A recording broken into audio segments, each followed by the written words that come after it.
Welcome back to Sunday Vibes, one and all. We're back in the Phoenix pub by Oxford Circus. It is the OG lineup today, me, Chris and Pat. Today we are talking about teams that have let their fans down. But before we get into that, how are we? All good, all good. How are you? Yeah, good. Nice little win last night for Manchester United. Obviously shooting this on a Friday as usual. Who were you playing? We were playing Sharif, whose manager resigned 2 days prior to coming to Old Trafford. Nice. Thumping 3-0 victory in which Cristiano Ronaldo missed 22 open goals. No comment. Rubbish. I am tired, but in a good way. We've had a busy week, haven't we? Oh. Zach launched his new show, The Talking Point. Go and watch that after this. Yes. Pat is launching a new show. Not letting you know the name yet because that is top secret information. We interviewed JWP. That is coming out yesterday. So go and watch that. Zach also interviewed Kiernan Dewsbury Hall. You've been doing things, yes. But if you haven't already watched The Talking Point, by the way, make sure you do go and watch that. It's a brand new show. Basically, it's a phone-in, really, isn't it? We're not phoning it in. It's a literal phone-in. Fans We are phoning it in as well. Fans can phone in and give their opinions on talking points. I think we did Unai Emery this week, and we also did Chelsea's first month under Graham Potter. It's like TalkSport, but with only like 50% of the. Bleep that. Yeah, make Leave that in. bleep what you will. Can we talk about Chris's look as well? Because I think Chris is refining his look. So you've got a little. I think you're leaving a little bit more on top at the moment, and you're leaving as much as you can muster on the bottom. And I think it's working for you. Would you not say? And this is a happy accident then in that case. There is a bit more volume on the top. I don't think I'm wrong about that. Bit of mousse in there this morning. Don't often have the Mousse? time. Yeah, that's the secret behind the bounce. I thought I'd make a bit more effort today. The last few times I've left the house, haven't been at my best. Bit bedraggled, but there we go. Fucking 3 minutes in and we've not even touched upon the topic We've all yet. noticed. Yeah. Yeah? But you haven't been I'm at your glad best. you've noticed that I've made an effort today. Yeah. That's what I meant. Talking to teams that haven't made an effort, though. Hey! Let's Classic. go on to Juventus, shall we? Suck that, Because we TalkSport. are going to be Eat that, talking Brazil. about. We are You going big to be talking about some teams across the continent today because we focused a lot on the Premier League, haven't we, in recent weeks? So we are, like I said at the top of the show, talking about teams that have been poor at the start of the season, quite frankly, that have let their fans down. None more so than Juventus, who are 8th in Serie A and are quite frankly a disgrace in Europe. I'm loving it. Max Allegri, woof. Why haven't they sacked him? I don't know. Shall I go over some of the points I was Please do. formulating at 1 o'clock in the morning last night on King Juventus? They dog shit. Yeah, like you said, 8th in Serie A. Not at the hardest opening 11 games either. I think they've only played 2 teams inside the current top 6 in the form of AC Milan, Roma. Lost to AC Milan, drew with Roma. Only lost 2 games, but have drawn 4. That's been their issue. The defence is still pretty good. The defence is okay, but I think it's a little bit deceiving as well. Only conceded 7 goals against an expected goals against of around 12 to 13, which would put them mid-table. Kind of mediocre. So even the better part of their team, And they're not over-reliant on over-performers. And they're not exactly playing free-flowing attacking football either, are they? Well, No, I was watching the Champions League goal show the other day, and they kind of tuned into the Juventus game, and they went, "Here's Danilo. He's been arguably Juventus' best performer this season." I was like, "Oh dear, now we're in trouble." Most outfield minutes so in the much, league. Don't worry about that. Zoom in. Danilo and Cuadrado, probably the linchpins of their side this season, like it's in 2017 all over again. Quadrado, Timeless. every season I'm like, okay, this guy should probably be phased out, and every season it's like Quadrado has played 3,000 minutes and been their best player. Drinking fucking unicorn blood every season. But 3 wins in the last 5, so it has picked up of late. The beat Torino, thrashed Empoli. Against Empoli, though, all the misfits doing the damage. I feel like this is pretty emblematic of That's where a huge result Juventus are to at beat the Empoli. moment, though. It was like Moise Keane's first league goal, Weston McKennie's first league goal, Rabiot's first league goal, and I was looking at the lineup thinking, this is fucking rubbish. Yeah, but what that makes me think, your use of the word misfits is, I think, who isn't a misfit at this Juventus club? They've now got Rabiot, But they've spent so much money, and like it's still a Bonucci's patchwork still side. there, and they're like, oh, Bremer, we invested in one defender in the summer, after losing De Ligt, it's such a ramshackle squad now. Yeah. And I looked at Locatelli's numbers this season; they are horrific. This was a guy who was passing into the final third 9 times a game when he was at Sassuolo. He was at 1 earlier this season. You know what? If you'd read the script I'd prepared for you, you'd know When there's did a you section send on it to me? Locatelli at 1 o'clock last night. I'm not going to read it. But yeah, I mean, 5 points off the UCL spots. I mean, 5th for expected goals, so maybe their attack is a little bit better than it appears from the outside looking in. 9th for expected goals against, 6th for expected points. Basically, they're playing like a Europa League side and don't deserve to qualify for the Champions League next season. Long live Atalanta. And like you said, the European form even worse, Tomlinson. I mean, just every time I've watched them in Europe this season, it's been like an absolute disgrace, quite frankly. And like, I know that they have this idea of you're not wrong, like, you're completely sticking with longevity of a manager and backing him, but it's not working. I just love the joy in Joe's eyes when he gets to, say disgrace with such disgrace. It is not working with Allegri. And the way that people say like your grace. Pochettino's like, available. Dragon. Am I going mad? Pochettino and Tuchel are available. Okay, and Allegri is in the job still. But it's a point of pride, isn't it, for Agnelli, that he's like, I've never sacked a manager mid-season. I don't He's care. never done it. Yeah, but wake up, Agnelli, because you're not going to get in the Champions League. The squad's a mess, and the team are playing. Yeah, but they're already shit. out. So I mean, like, at this point, you're kind of like, so what? Well, they've got to get in the Champions League next year. Okay, but there's not that much to lose. They would have to stump up a lot of cash to sack Allegri at the moment, which I think is the main sticking point. But yeah, I mean, to be 3rd in that Champions League group and to not be in with a shot of qualification, comfortably outplayed by week Maccabi as well. 5 is terrible. But then you've got Roger Schmidt's tricky Benfica. Like that's Schmidt versus Allegri is such a tale of like good versus evil, even though Schmidt looks evil. I just think I love seeing Allegri lose because I think he's a dinosaur and not a cool dinosaur, a boring dinosaur. Yeah. Like the ones that Christian's made up. Serious question. How much do you think Vlahovic is now like wishing he'd gone gutted not gone to the mighty Arsenal? I mean, in the league, he's pretty much putting them on his back at the moment. I think it's 7 goal contributions in 10 starts. In the Champions League, though, he's only got 1 goal in 5 starts, so he's not been that impressive in Europe's Premier competition. But he just looks stupid. It's not inconceivable they finish bottom, by the way. If Benfica rotate heavily against the Maccabees, that band from the early 2000s. Oh, I thought you meant the Maccabees as in like Judah Maccabees, the Hebrew hammer. No, absolutely not. Haifa, you're looking for? Yeah, Maccabi Haifa. I mean, yeah, it's lights out. They might finish bottom of a Champions League group, having already conceded 11 goals so far, which is the 6th worst record in the competition. Yeah, I mean, Vlahovic looks like one of the villagers from Shrek. Somebody needs to rescue the man. Get him out of Juventus. No, leave him. Let him live with his failure. You're just bitter that he picked Juve over. I'm relieved we got Jesus over him. No, it's not even that. It's just that I like whenever I see players going from one Italian team to Juventus, I always find it a bit demoralising. So from that point of view, I always root for their failure. Do you know what it is about Vlahovic as well? His numbers.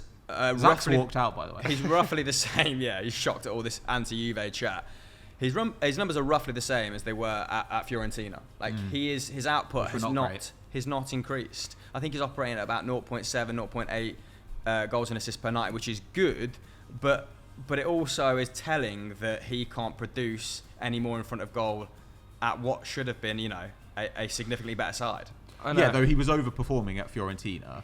He's still overperforming now. In that half a season he was, big time, yeah. So then you look at that and you're like, well, if he turns like what was overperformance into performance, then actually that is good. I think that is an improvement. But from like a personal point of view, he won't be happy that he's secured his big money move, gone to a side that should be competing for trophies, and then just seeing his output stay the same. But you can say that for a lot of players. Like you mentioned Locatelli there, like across the board. Yeah, when he left after that summer of success in the Euros, people were talking about him being like a next star central midfielder in Italy, and his like numbers across the board are down by like 50%. And let's be clear as well, like the idea for the pipeline to Vlahovic was that it was going to be Di Maria and Pogba, and Pogba's been out. When Di Maria's played, he and Vlahovic have looked like a really dangerous combination, but he's also missed a lot of time. Without those two guys in the team, you're like, where does the creativity come from? It is kind of hard to say. So your hope would be, from a Juve point of view, Pogba comes back and suddenly you've got that connection like you had between him and, say, Ibrahimovic in that one season at United where they were phenomenal together. Do you not think, though, that over the last few years, like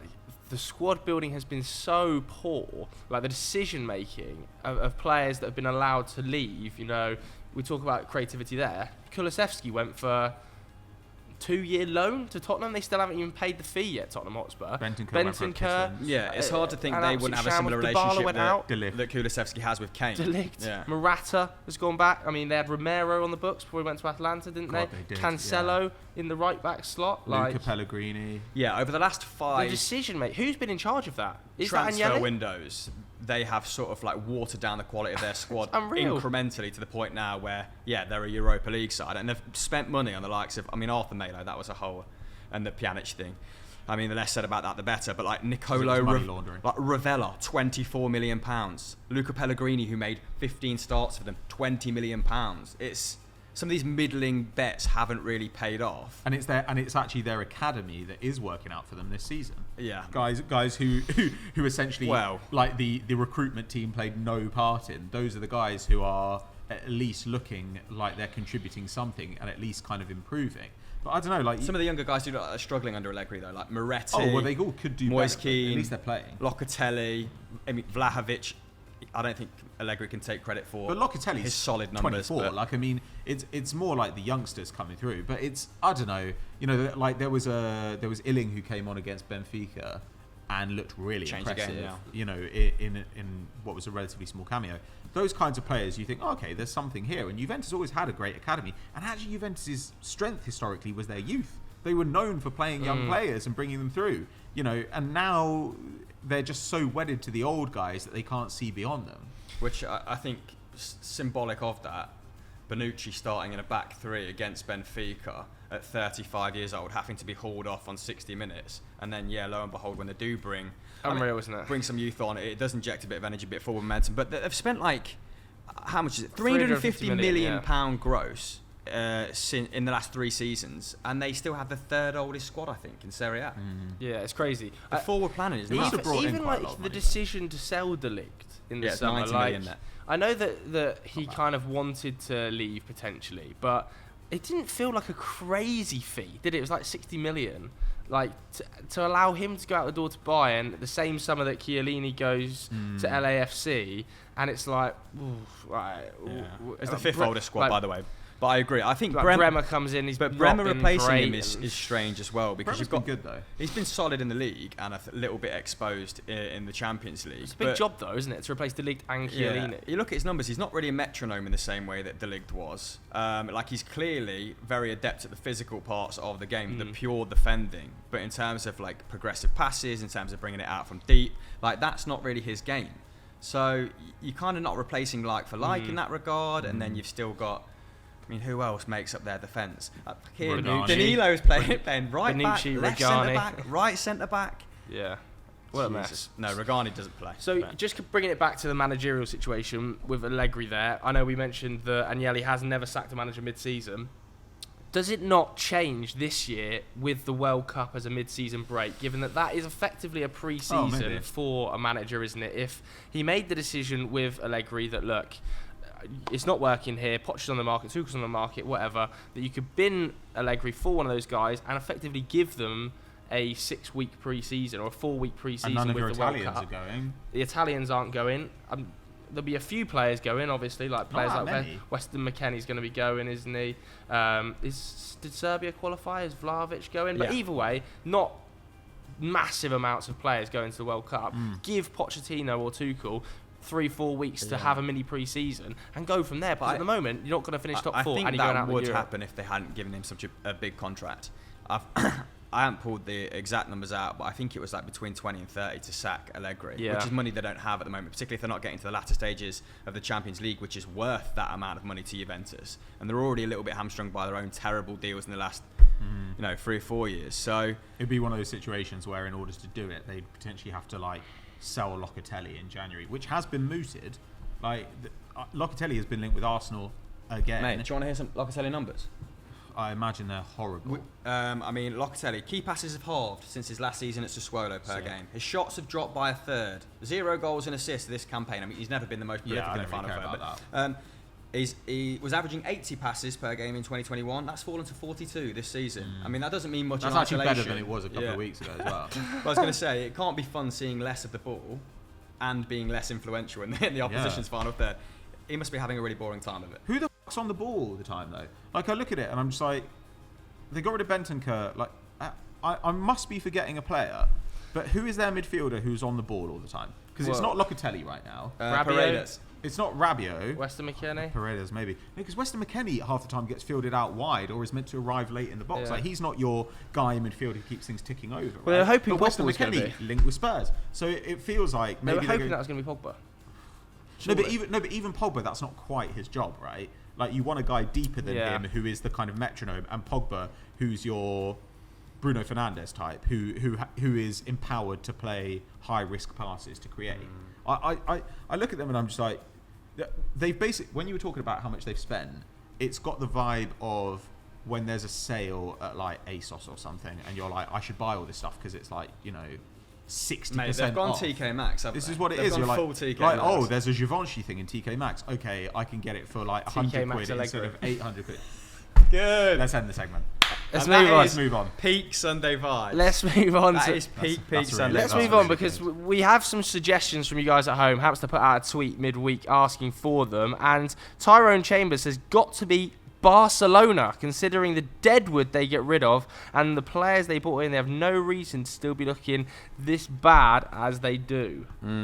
Because this is a bit of a because domestically, pre-El Clasico, obviously one goal conceded, Ter Stegen 94% save success rate, defence impregnable, scoring goals, playing quite nice football, but European-wise, that's a separate conversation, and obviously we'll get onto it. But I feel like everyone was kind of in Barcelona, in Xavi's defence. No one really talked about the numbers under the hood in that game. They were just like, Real Madrid's still the preeminent side. Xavi is an imposter. He's come up against a half-decent side and lost. But, in that match at the Santiago Bernabeu, had 57% of the ball, which you kind of expect from the way Xavi plays football, completed 488 passes to Real Madrid's 345, had 18 shots to Real Madrid's 8, and put up almost double the expected goals. Like, this was not a terrible performance. Okay, because I looked at the expected goals, and when I looked at the expected goals, they were very close.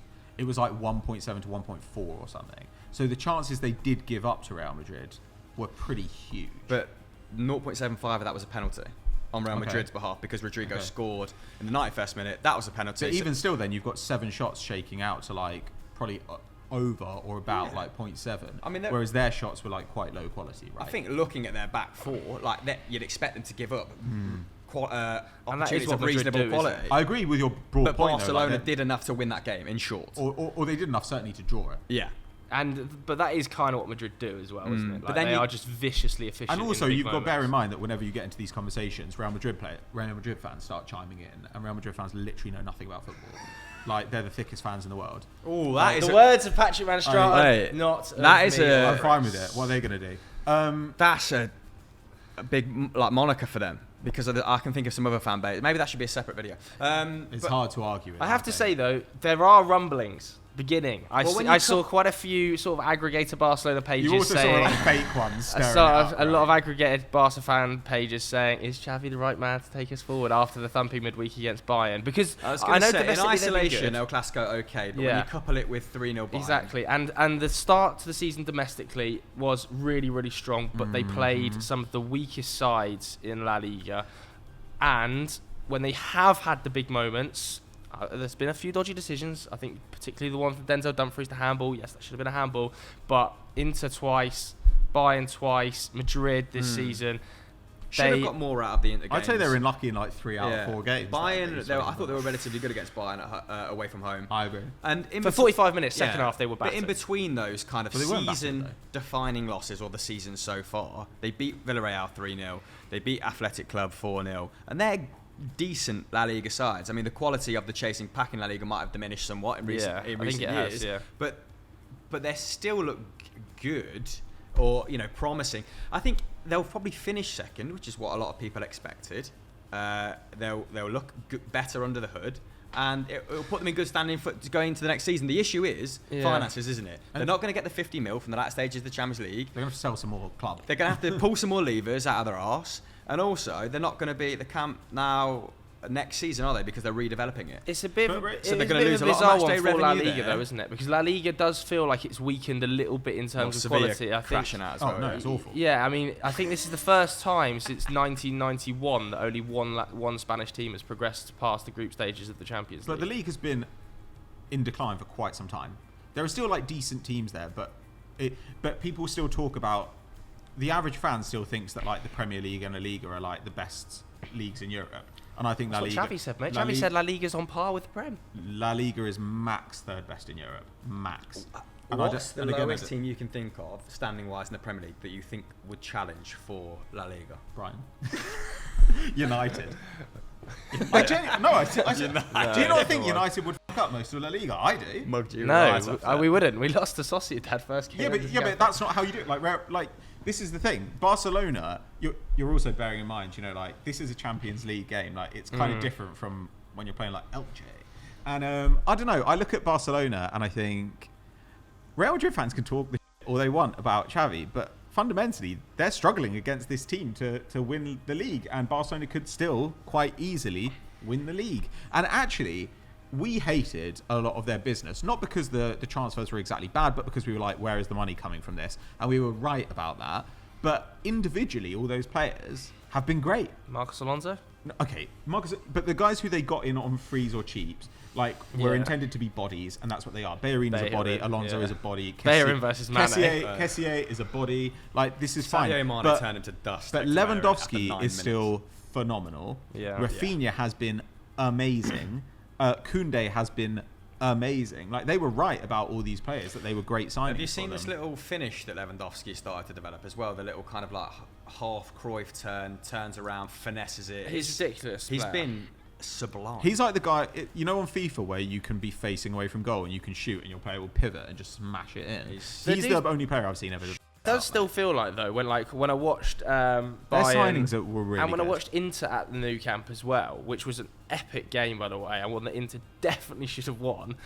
Like, as soon as the physicality level went up, especially with Bayern Munich, I thought, at the Nou Camp this week, when the physicality level went up, I felt like Barcelona didn't have the players to live with that, like, not necessarily pace, but also just like strength of opponents. That's quite and easy stuff like, to level at Barcelona, isn't it? Because they're diminutive. They've got players I don't know, like Pedri, but Gavi. they've got some like Frankie, specialists in there. Yeah, Araujo, Kessié, like Lewandowski. Koundé's very strong. Like Lewandowski, they played Kessié midweek, didn't they? They decided to play Pedri out wide as well to give them kind of fourth man in midfield. A little bit like. I'm not saying it's right. Real Madrid actually do with Fede Valverde almost. I don't They know. are only a year into this project as well. I mean, like, they've obviously spent a lot of money, and essentially it's exactly the same as we said in the summer, which is they've taken enormous financial risk that they shouldn't have done.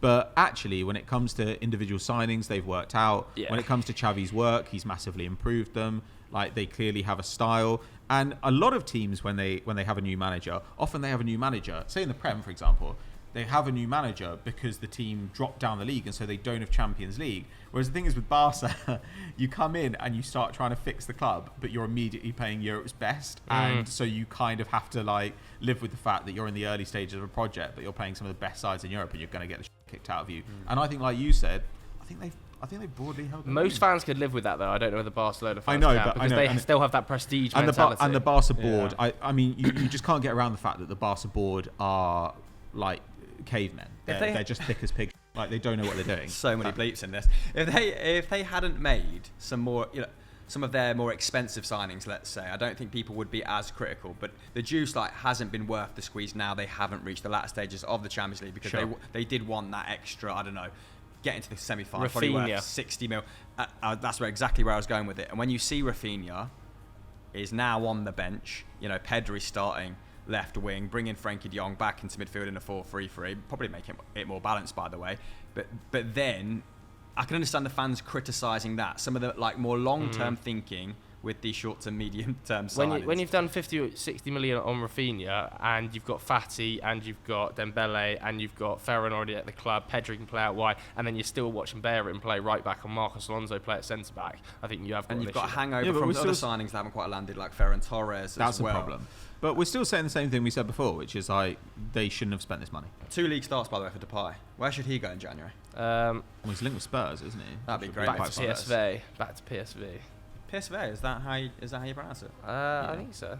Right. Right, let's move on to another suggestion then from Kieran, who says, let's focus on Leeds here, because he's had 2 names down, but let's focus on Leeds. Yeah, I know nothing about Leverkusen. Because, and they've only they've made a major change, haven't they? Xavi's just come exactly. in, so there's not really too much to discuss, because he's obviously getting his feet under the table. Very impressive draw against Atletico Madrid at the Wanda after that amazing last-minute penalty moment. That was brilliant. But yeah, let's talk about Leeds, because it feels like Jesse Marsch is on the chopping block this weekend against Liverpool.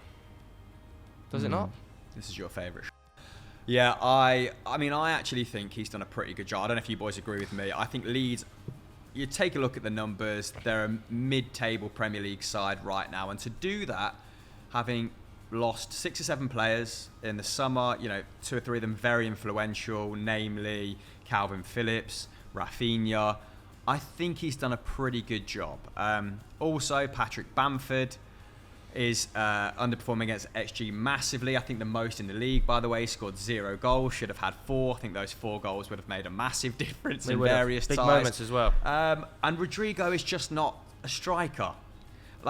He started the season as a striker though, and everybody was saying he's better up here. I know, but when I watch him, that doesn't scream Premier League striker who's going to get 15, 16 goals. It looks like someone that's going to get, maybe nearly 10 with penalties. And does that keep you in the league if no one else is scoring? Perhaps not. Like Sinistera, that he could do with him stepping up a little bit more. 1 goal contribution every 3 isn't going to keep him in the league. Yeah, but 30 mil, couple goals. Marsch will probably be wanting a little bit more from him, but I think the issue here, I think they're okay, but I don't know if he's going to get given the time. Yeah, is that all of these are underlying numbers, and they are fine. They're mid-table. Like we've said a couple of times, Marsch is a really competent coach. Even better than mid-table for some of them. 9th for shots, faced the 9th fewest. But they're just not. Yeah, they're positive. But they're just not being realised. The shots that they're facing, even though not facing loads, are hitting the back of the net. No wins in 8 games. But the manager doesn't. That's not the manager's problem. Maybe not. But he is still, making selection decisions, like playing Llorente at centre back a couple of times when probably wasn't the right decision to utilise him in there. Pascal Strike at left back. Doesn't really have many other options. No, but these bad decisions only get highlighted if the luck goes against you. Which it is. Yeah, I know. But say the XG worked out, or the eye test. We're not just talking about XG. The eye test. They are quick. They are pretty impressive when you watch them. They're the hardest pressing side in the league. The midfield looks fantastic, even though they barely know each other. Sinistera at least looks promising, even though he's young, coming out of a much weaker division. He did get production out of Rodrigo at centre forward, even though Rodrigo is not a centre forward and never really has been at the highest level. You look at all this stuff and you think, okay, well, there's clearly something going on here.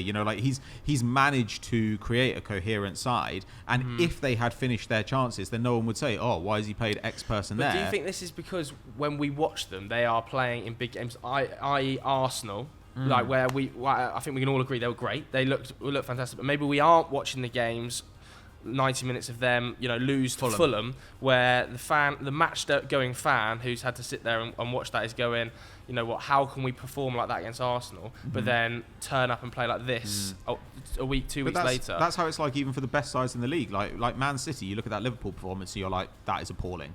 You look at Arsenal's performance at Leeds. Arsenal are top of the league, but they've got credit in the bank. And I know. But then what we're talking about is narrative. We're not talking about actual performance. And that some narrative is building because exactly. I think some of the emotion that you associate with teams, especially a team like Leeds, where I think the fans do have a lot of say in the club and are very vocal supporters, where Bielsa previously got quite a long stay of execution because he had real sort of gravitas with the fans and had done a lot for the club, whereas Marsch doesn't necessarily have that. I think he's already lost the away fans. I get what you're saying. That's a huge blow. And then against Fulham, the majority of sort of the middle level fan also turned. What are we debating bad, here? Whether they're going to sack him or whether they should sack him. They may well sack him. They're within their rights to sack him. They can sack him if they want. I think it would be stupid. They're entitled to make whichever stupid decisions they want. It's their club, and the fans are entitled to call for whoever's head they want. Of course, I keep him. Would you keep him? Yes, I would. But if they get absolutely battered by Liverpool, I can see narrative becoming, all consuming. I mean, I think it has been a little bit overlooked right now that he's not just replacing a legendary manager in Marcelo Bielsa. He's also having to turn over the spine of Bielsa's side. I mean, and Rocker's been great. Adams has been great. You look at like they lost their two most important players. Ayling, Cooper, Bamford, none of them have started over 4 games this season, and that was pretty much the spine of Bielsa's side. And Phillips and Marquinhos and he famously didn't rotate at all. So these guys are hoovering up so many minutes over the last few campaigns, and yet to introduce players like Aronson, like Adams, and have them look like Premier League ready players already, I think deserves a lot of credit as well. The 3rd youngest squad in the league, like they made £8 million profit in the summer. Like most of the big picture objectives are being met. They've just not got a few results haven't gone their way, and now is not the time to panic just because you want that. Oh my God, we need that uptick in form. You know, that new manager bump just to push us to mid-table match week 13. And that Liverpool game as well. Like anytime, I don't know how much this is a thing or how much it's kind of ginned up by illiterate sports journalists. But like this idea that X person has got 1 game to save their job. But if a board ever says to a manager, you have 1 game to save your job, especially if that game is a Liverpool game, everyone on that board should lose their jobs because they're all too stupid to be allowed to like feed themselves. I do think it's, for us though, as neutrals, it's easy to say that, but like Leeds fans want him out. Yeah, but that's fine. If they want him out, they can ask for him out. We're not here to have an emotional view, are we? We're here to look at the numbers and to hopefully provide some value for people at home, and that is my take on it. And like Leeds fans, if they feel like the performances are worse than the numbers are suggesting, then that obviously deserves more granular attention. And they're completely entitled to their opinion. We're just saying that, like, as neutrals and looking at the numbers, and even from the games we have watched, because we can only make assumptions based on the games we have watched. I know Leeds fans say the problem is when somebody scores against us, it feels like our legs just go and we kind of lose our ability to fight back, and we're a very fragile side at the moment. And I could see that being the case, especially because they are a young side and they are still gelling, and because their confidence is low at the moment. But currently, the project is good, like the process is good, the system overall is good. The system creates chances. When those chances are missed, it's frustrating. But it's better to be creating the chances and missing them than to be finishing them but actually kind of getting lucky. And there are lots of teams in the league like that, and I guarantee they'll be lower than Leeds by the end of the season. Having the most shots per night of his Premier League career at the moment. Like I said, just to bring this back to the start of the argument, if he puts 2 or 3 of them away, which he should have, which a league average striker would have, Leeds would probably be 4 to 6 points better off and in like 12th or something. I have Plus, to there say are 3 as well, teams worse than them minimum. I think you have to look at the managerial market available right now. You look at Aston Villa aside, who we will probably talk about in a bit with Unai Emery, right? Fine. Look at Wolves. Wolves have lost Bruno Lage, couldn't get hold of McBeal, couldn't get hold of Lopetegui, currently struggling so much to the point that they're going to decide to keep, is it Davis or... When you say McBeal, I imagine it like a chicken sandwich. Yeah. Now they've decided not to appoint a manager until after the World Cup during that period of World Cup. So if you chop Jesse Marsch now, I think the options in the market they're not a good point. And they wanted obvious. Marsch Like for a long time. Yeah, there's some good like defensively secure managers, which would be a massive risk given the way that that team has been geared towards attacking football in the forms of like Marcelino. Maybe they can get one like, was it Sione who's left Leverkusen? Maybe like, I don't know when River Plate season's up, but Gallardo's really highly thought of, isn't he? So there's some mid-level managers that I think would be okay, but that would do a significantly better job than Marsch, like from the get-go. I don't think so. Yeah, it's very difficult. And I did read that 49ers Enterprises was thinking about trying to trigger that where they buy a majority stake in the club. I don't know the details behind that, but that would be interesting because will they want to like protect their future asset by bringing their guy in or a new guy in, or I don't know. That might play a part moving forward. Let's go to one more suggestion then from Ryan, who says Rangers. He goes on to say the difference between the Europa League and the Champions League is night and day, but in the past 3 months we've shipped 18 goals in the group stage. Of course, they are currently on course to be the worst team in Champions League history, statistically, if they concede one more goal in this group stage. He then goes on to say they beat 4-0 off Celtic, drew 3-3 of Hibs, and countless just about 1-0 wins in the league. A massive contrast to how the club was 7 months back, where, of course, we were talking about Europa League finalists. Pretty damning that no one's mentioned Gerrard for any like the Leeds job or the Wolves job, or isn't it? Really, but that's not even coming to my thinking. But I was just thinking, then Gerrard, would he return to Rangers? Who knows? But yeah, I mean, I think with Rangers, obviously, when they're losing or stuttering or struggling, their fans will inevitably compare them to what is going on at Celtic. And I mean, their close calls are in the league more pronounced by the fact that Celtic are averaging 3.55 goals per 90 to their 2.55. Rangers, which is still loads. Yeah, Rangers conceding at a rate of 0.91 per 90, Celtic around 0.8. I mean, across the course of the season, that's 4 extra goals conceded and 35 fewer scored, and you just can't have a 39-goal swing in a league that tight and expect still to be in it come the end of the season. So I think they can sort of see with what's panning out at the moment. They can see what's on the horizon, and it's all green and white. So, yeah, I don't know if Van Bronckhorst will get more time to kind of arrest this patchy form, or if they'll pull the trigger, and try and seduce Gerrard back. I'm really not sure. But the Champions League numbers are pretty harrowing. They are, but also I think you do have to caveat it to a level. Is like they are in an insanely tough group. Like Napoli, probably the best team in Europe right now. Ajax, very difficult team to play on the road, particularly at the Johan Cruyff Arena. Even when Liverpool went there midweek, 45 minutes they're played off the park, and then you got to go to Anfield and play a Liverpool team who, despite the fact they are down on their luck, are still one of Europe's most elite sides. So arguably they are pretty good against Liverpool in the first half. It's also not like a much superior Celtic side are playing particularly well in the Champions League. Like they're still not very good. Like that's how it is. I think we've been Champions League average. The results just don't show that. I'd be happy to go to war on that as well.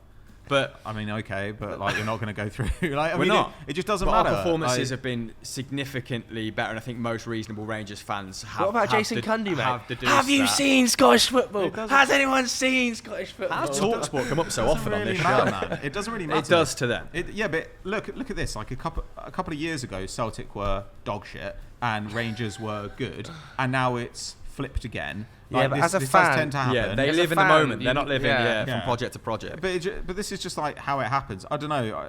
I don't really know what they were expecting from that Champions League. Well, would you bring Gerrard back?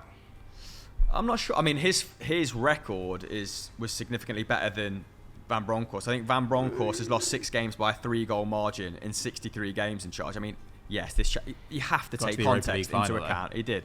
Gerrard never lost by more than 2 in 193. So they were more like defensively secure under him, and they did play a lot of good sides in that. And they did go invincible in that route to the Europa League final as well. Yeah. But narrow victories over Motherwell, narrow victories over Dundee. Like even though they're victories, these still make Rangers fans panic. These things, and when you throw in like headlines like Rangers have never lost 5 games in the Champions League. Will they become the worst team ever? You've already said it. Will they lose 6 times for the first time in their history? It does. They're the sort of things that get the fans on your back, right? Yeah. Yeah, their recruitment as well, though, is an area where they're massively behind Celtic. It's not just that Celtic seem to have a better manager. Like, you look at the players that Celtic have brought through over the last kind of 18 months, and there's a bunch of really impressive talent there. Whereas with Rangers, you kind of think, there's no one here who I particularly want to take off them, or the players who you'd want to take off them have already gone. People like Aribo. Now you look at Rangers, and I think there's no one here who particularly appeals to me as, say, I'm a Southampton type. Whereas you look at Celtic and you think, maybe 4 or 5 people here are worth a punt. So to me, we could talk about coaching at Rangers, but you also need to... I don't think they've been as good for quite a long time as Celtic are at finding gems and polishing them up. Yeah. So that's another area. Knowing when to sell as well. Like if anyone had bid in the region of 8 to 12 mil for Morelos, they should have snapped their hand off. They did get a decent fee for Calvin Bassey, though, didn't they? They got a very good fee for Calvin Bassey. Was that 23? I think up to 23. Which is a big fee for Ajax to pay as well. So that was a fairly good bit of business. No, you're right. Fair play. Any other suggestions you want to do before we move on to quick fire questions? Teams you think of across letting Europe? their fans down. Yeah, I mean, in the Premier League, Leicester. I know they've been better, a bit of a mini resurgence, 4 clean sheets. But under the hood, still slightly worrying numbers, right? I think they shipped 21 shots against Wolves, didn't they? Who can't shoot. They were very lucky. They had 5. They had 5 shots and scored 4 goals, and conceded 21. And one of shots. them was Tielemans' absolute rocket. Yeah, what a goal! They've really been overperforming lately, Leicester. They've been really getting lucky. They play City seriously this getting well. the rub of the green. So, they were towards the end of last season as well, but they do overperform against expected goals like historically with strikers not like to this Vardy, degree. goals, Barnes, players like and Barnes. penalties. Madison, And getting penalties. Penalties. Any other teams? What about Atletico Madrid, who yet again just look Probably maybe dry, the funniest man. end to their Champions League campaign Yeah, possible. but deserved, man. They're crap. Seriously We didn't deserved. mention, by the way, that just last week, Barcelona, talking of Atletico, Barcelona, money, they've just accepted 18 mil for Griezmann, haven't they? They've taken a 20 mil hit on him. They had to do that, though, right? I know, but that would have been factored And into he's their actually accounting, wouldn't it? That they're going to get 40 mil for Griezmann. He's actually been Oh, great. no, it was, yeah. They said that, right? They were like, we were banking on it because we're idiots. He's actually been great for Atletico, though. And because recently, yeah. Griezmann nobody recently. knows how to use a calculator at Barcelona. What's going on with João Felix? I don't know, man. What has I'd happened love there? to see him in the Premier League. But they've got some of the Allegri problem, though, Bring which him is, to the which theatre. is that they're like... Simeone likes a known quantity. And so they've brought back players over the last few Morata, years who had Griezmann, left previously. And again, they've kind of shown an inability to progress the midfield, to progress the fullback slots. I think they've gradually made decisions that are worse there. When they have brought in exciting talent, like, for instance, Cunha and Felix, they haven't really done much to improve them. Now, I think they've got a bit unlucky with João Felix because I think he's actually... You look at his numbers every season and you're like, this is a guy on the verge of breaking out. And it's never quite there, whether because of fitness or other factors. But...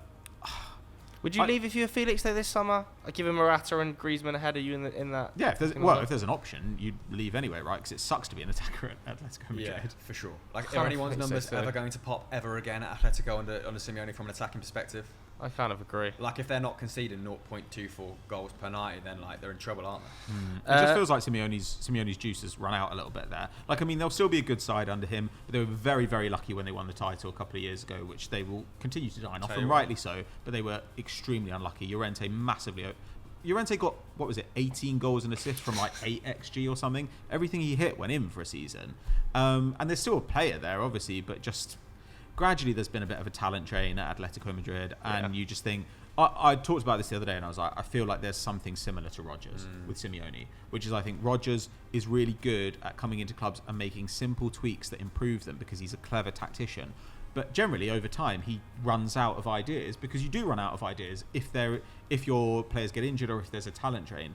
At Atletico Madrid, it feels like Simeone has been trying new things every season and he's never quite got back to the best Atletico Madrid sides. So now instead of being a plus 0.6 XG difference per 90 team, they're like a plus 2.5 or plus 3. So they've gone from being like very good to okay. And I don't really know how he arrests that slump unless they get really lucky with a couple of big Simeones transfers. will be represented in the knockout stages of the Champions They League. will. Giovanni.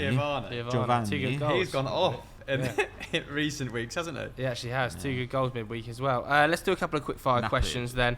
These both came from our Discord as well. If you're not on the Football Daily Discord, then please do hit the link in the description below. Carl Barks, honest thoughts on Emery? Great appointment.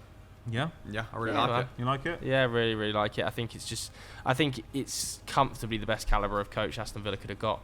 A disrespected manager in many senses, one trolled by the English media. Like, imagine Yeah, if I hear picking one up the outlet pieces of say a good Steven evening. Gerrard team, like Villa fans should be buzzing with that, and are buzzing with that. To be fair, They they're are. pretty balanced fans. They're a pretty sensible fan base. But yeah, Gerrard's not even in his league. The pedigree of the man is a bit of a coup for Villa. He's done a great job in Spain, and people even deride him for his PSG kind of results and performances. I think he's got the highest win rate in PSG managerial history. Like, yes, he didn't win because 7 trophies out of because he didn't win the 10 Champions available? League. Okay, fine. I mean, an absolute behemoth in the Europa League stage, and it didn't work at Arsenal, but there was still some good moments at Arsenal. Like, it wasn't like it was a total catastrophe, and he was at the bottom of the league when he left. Yeah, I mean, if they'd It finished was a bit of a catastrophe, Yeah, but I wouldn't hold it against him. I agree. at the end, I mean, if they'd finished 4th and won the Europa League, that's a hell of a campaign. Exactly. Right? But where I think he suits Villa well, it'd be good to get your thoughts on this. Me and Zach discussed this on the talking point. Is that unlike Gerrard, he's a detailed orientated manager. Gerrard struck me as a sort of guy that hired a very good tactician, whether that was Beale, whoever that was, towards the end of his reign, I'm not sure. Critchley, boy. So one's a manager and one's a coach. Neil. Yeah, Brought in Gerrard's Neil, the I guy think, that Blackburn. sets, the tone culture-wise and think that's enough to push his team into the top 10. of the Premier League, which it can be. Fergie did that, didn't he? He designated jobs to very smart people for a long time, and that was part of his allure. But yeah, I think it's just delusions of grandeur at Villa with Gerrard and Purslow. Like, I'm going to bring in this swashbuckling, You're so happy with it. Full-back system. I'm going to say things like front foot and all that shit, and it's just going to land. And whereas I think Emery will come in, he'll give the players who are struggling, there's going to be some players in there who lost rude awakenings, out there on the pitch right now. He'll give them clearly defined game plan, clear roles within his system, and they'll probably benefit just by having a more humble, pragmatic manager who's like an obsessive, who is able to find weaknesses in the opposition, not being like, listen, we're going to play our game, and the opposition can react to our game. That's what struck me as I think there's going to be a lot of players in there for quite rude awakenings, though. I think Unai Emery is going to work them hard. I was listening to, I think it was the Athletic Football podcast this week, and they had Paul Ballas on there, who's obviously really, really good talker on Spanish football, talking about some of Unai Emery's former players that he'd interviewed, talking about like the mental capacity needed and the physical capacity needed to play for an Unai Emery team. How much they hated watching the videos. It is it is like unbelievably detail oriented to that level, where he is giving players like hours of videotape to watch. He was just like, Jesus. It's like incredible. Like, I cannot believe how much going home you're watching 3 hours of tapes on players that are playing in your position and stuff. So I think there are going to be some players that have kind of coasted by. I did a We Need to Talk Stay or Go this week on that Villa squad. They've coasted by on like former performances and former glory at Villa that are going to be in for some rude awakenings. But then you see people like Matteo Guendouzi saying he's a really special character, like he respects him an awful lot. He was one of the nicest people in football he'd ever met. Like combative figures. Like when Guendouzi's saying stuff like that, it does paint a picture. Like, here's a guy who is obsessive, and maybe that does rub players the wrong way, but clearly has a very high emotional IQ as well, and knows how to get them going in a more animalistic sense. The wrong way to describe that, but you know what I mean. Let's do another one. We should talk about Newcastle, really, shouldn't we? Because the narrative is growing around them in European football. Strompel here says, who should Newcastle buy to bolster their bid for European football in January? Maybe let's focus less on transfers. Do we actually think they stand a legitimate shot of getting in the top 4 of this Newcastle side? What do you think? Because me and him have discussed this already. The depth isn't good, but at the moment they're kind of in the position that we would have said was dangerous for them, having not had Saint-Maximin, having Isak injured, and it's been fine. So if you can come through that, they're currently playing like the 3rd best team in the league. I look at them against Spurs, and I think they passed the eye test, and they certainly passed the stats test. Their stats and eye test are way better than Man United, than Chelsea. Now, obviously, Chelsea have got more talent. United have got marginally more talent. Like, I think it's possible. I think it's possible, especially with this incredible, especially with this big World Cup break. Yeah, that helps make it possible. I think it would be pretty wonderful as well. Because I remember Faustino Esprilla having an amazing Champions League campaign back in the late 90s. I would love to see it again.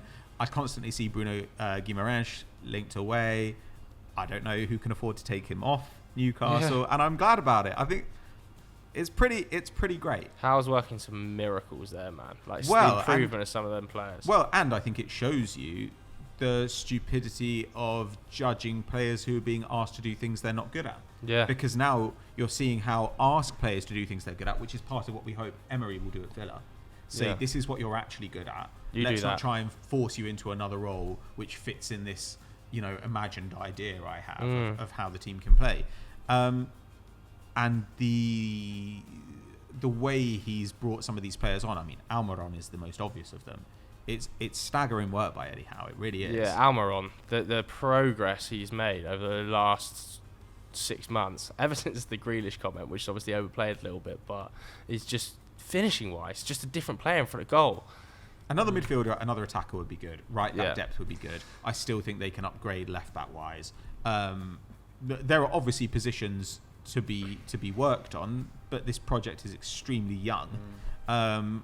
And getting Isak and Bruno is really just hilarious Bruno's business to manage. So and good. Botman as well. You've got Botman out from under the nose of Milan. You've got Bruno, who was linked with Chelsea and Arsenal, and you've got Isak, who was linked with pretty much everybody who needed a striker, and now they're all at Newcastle. It's pretty flawless. They were pretty flawless in the first window, weren't they? Yeah. 2 windows.